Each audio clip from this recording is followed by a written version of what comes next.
Parce que na place biloko na choisi et donc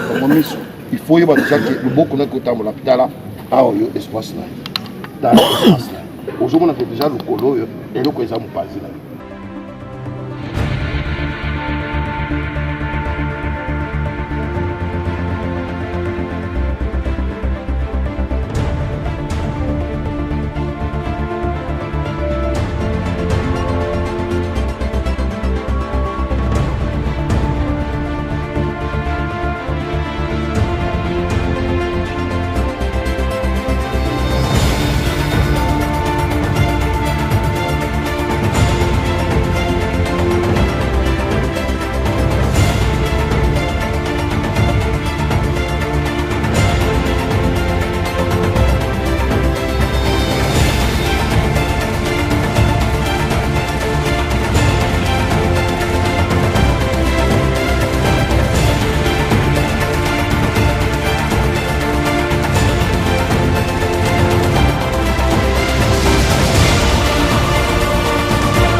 remercions vivement pour avoir rehaussé de votre présence à cette cérémonie qui marque